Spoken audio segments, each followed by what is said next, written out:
ભારત એક એવો દેશ જે તેની જીવંત સંસ્કૃતિ અને ભવ્ય ઇતિહાસ માટે દુનિયાભરમાં જાણીતો છે, પણ આ જ ઇતિહાસના કેટલાક પાનાઓ પર સમયની ધૂળની નીચે એવા રહસ્યો દટાયેલા છે જે અંધારું થતાં જ જીવંત થઈ જાય છે. આજે આપણે એવા સ્થળોની સફર કરીશું જ્યાં ઇતિહાસની દિવાલોમાંથી આજે પણ ડરની ચીસો સંભળાય છે. તો શું ભૂતપ્રેત જેવું કંઈ હોય છે? આ સવાલ મનમાં આવતા જ એક અજીબ ડર લાગે છે, નહીં? ચાલો આજે એ જ ડર અને રહસ્યની દુનિયાના દરવાજા ખોલીએ. તો તૈયાર છો? ચલો આપણે શરૂ કરીએ ભારતના એવા 5 સૌથી ભયાનક સ્થળોની ગણતરી જ્યાં સાંજ પડ્યા પછી માણસો તો શું, પશુ પક્ષીઓ પણ જવાની હિંમત નથી કરતા. આપણી લિસ્ટમાં 5મા નંબરે છે હૈદરાબાદની પ્રખ્યાત રામોજી ફિલ્મ સિટી. હા, એ જ જગ્યા જ્યાં ફિલ્મી દુનિયાના રંગીન સપનાઓ પૂરા થાય છે. પણ જેવી કેમેરાની લાઇટ્સ બંધ થાય છે ને, અહીં એક એવી કહાણી શરૂ થાય છે જેનો કોઈ ડાયરેક્ટર નથી.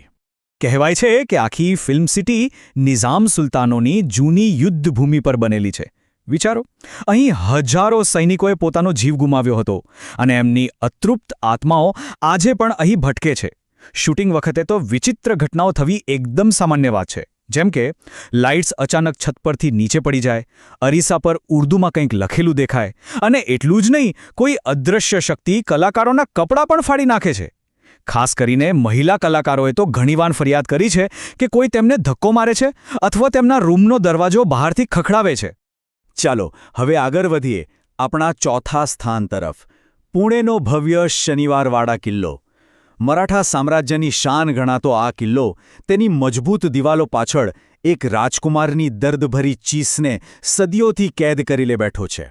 આ એ જ કિલ્લો છે જ્યાં માત્ર 13 વર્ષના એક યુવાન પેશવા નારાયણ રાવની ક્રૂરતાથી હત્યા કરવામાં આવી હતી. અને સૌથી દુઃખની વાત શું છે ખબર છે? આ હત્યાનું ષડયંત્ર તેમના પોતાના કાકા અને કાકીએ જ રચ્યું હતું.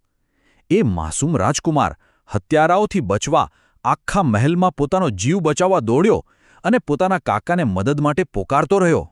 કાકા, મલા વાંચવા, એટલે કે કાકા, મને બચાવો. એ રાજકુમારની એ છેલ્લી ચીસ આજે પણ આ કિલ્લાના કોરિડોરમાં ગૂંજે છે.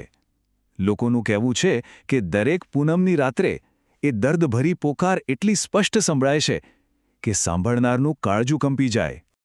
આપણી યાદીમાં 3જા નંબરે આવે છે ગુજરાતના સુરતનો ડુમસ બીચ. આમ તો જોવા જઈએ તો ખૂબ જ સુંદર દરિયાકિનારો, પણ એની કાળી રેતી અને ઠંડો પવન પોતાની અંદર એક ઊંડું રહસ્ય છુપાવીને બેઠો છે. પણ આ બીચની રેતી કાળી કેમ છે?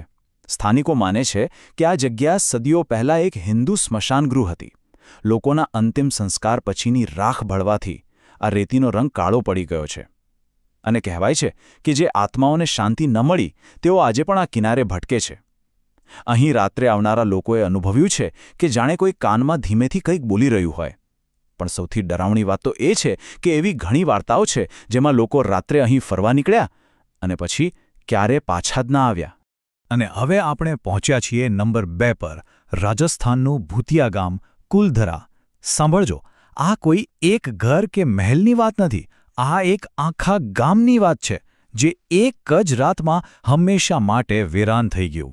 છેલ્લા 200 વર્ષ કરતાં પણ વધારે સમયથી આ ગામમાં કોઈ રહી શક્યું નથી. અહીંના મકાનો આજે પણ એવા ને એવા જ છે, જાણે કે સમય અહીં આવીને થંભી ગયો હોય. એક જમાનામાં કુલધરા પાલીવાલ બ્રાહ્મણોનું એકદમ સમૃદ્ધ ગામ હતું. પણ જેસલમેરના ક્રૂર દિવાન સલીમસિંહની ખરાબ નજર ગામના મુખિયાની સુંદર દીકરી પર પડી. તેણે ગામ લોકોને સીધી ધમકી આપી, કાં તો દીકરીના લગ્ન મારી સાથે કરાવો, નહીં તો એટલો બધો કર નાખીશ કે જીવવું મુશ્કેલ થઈ જશે. પોતાની દીકરી અને સમાજની આબરૂ બચાવવા માટે કુલધરા અને એની આસપાસના 83 ગામોના હજારો લોકો એક જ રાતમાં ક્યાંક ગાયબ થઈ ગયા. અને જતાં જતાં તેઓ એક શ્રાપ મૂકી ગયા કે આ જમીન પર ફરી ક્યારે કોઈ વસી શકશે નહીં. અને એવું લાગે છે કે આ શ્રાપ આજે પણ જીવંત છે.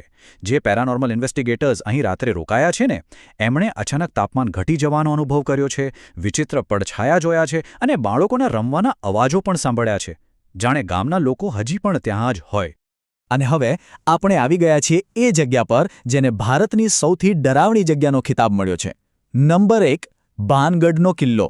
આ જગ્યા એટલી બધી કુખ્યાત છે કે ખુદ ભારત સરકારે અહીં સૂર્યાસ્ત પછી જવા પર પાબંદી લગાવી દીધી છે.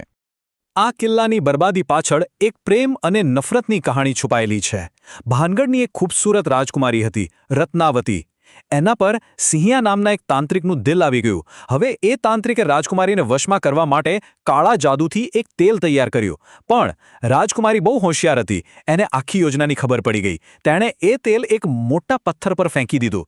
જાદુના કારણે એ પથ્થર સીધો તાંત્રિક તરફ ગબડ્યો અને તેને કચડી નાખ્યો. મરતા મરતા એ તાંત્રિકે શ્રાપ આપ્યો કે આ આખું નગર ખંડેર બની જશે અને અહીં રહેલી આત્માઓને ક્યારેય મુક્તિ નહીં મળે. કહેવાય છે કે એ શ્રાપ પછી ભાનગઢ ફરી ક્યારેય વસી જ ન શક્યું. ત્યાંના સ્થાનિકો કહે છે કે અહીંની હવામાં આજે પણ એક અજીબ પ્રકારની ઉદાસી અને દુઃખનો ભાર મહેસૂસ થાય છે. અને રાત્રે તો કિલ્લામાંથી ચીસો પાડવાના, રડવાના અને બંગડીઓ ખખડવાના અવાજો પણ સંભળાય છે. અને આ ખાલી કોઈ કાલ્પનિક વાર્તા નથી. ભારતીય પુરાતત્વ સર્વેક્ષણ એટલે કે ASI દ્વારા લગાવવામાં આવેલું બોર્ડ ખુલ્લે આમ ચેતવણી આપે છે. સૂર્યાસ્ત પછી અને સૂર્યોદય પહેલા પ્રવેશ સખત પ્રતિબંધિત છે. હવે તમે જ વિચારો, જ્યારે કોઈ સરકારી સંસ્થા આવો આદેશ આપે ત્યારે એ જગ્યાના ભયની ગંભીરતા કેટલી હશે. તો આ બધી વાર્તાઓ શું છે? ફક્ત મનને બહેલાવતી દંતકથાઓ કે પછી ઇતિહાસના પાનામાં દબાયેલી કોઈ કડવી હકીકત? ભલે આ બધી વાતો લોકવાયકા પર આધારિત હોય, પણ એક વાત તો છે કે એ લોકોને ડરાવવાની અને વિચારવા પર મજબૂર કરવાની તાકાત તો ચોક્કસ ધરાવે છે. આખરે એક સવાલ તો મનમાં રહી જ જાય છે. શું આ બધી જગ્યાઓની કહાનીઓ ફક્ત આપણું મનોરંજન કરવા માટે છે કે પછી ખરેખર કેટલીક અતૃપ્ત આત્માઓ ન્યાય અને મુક્તિની રાહ જોઈ રહી છે? આનો જવાબ કદાચ એ ખંડેરોના અંધારા ખૂણાઓમાં જ છુપાયેલો છે.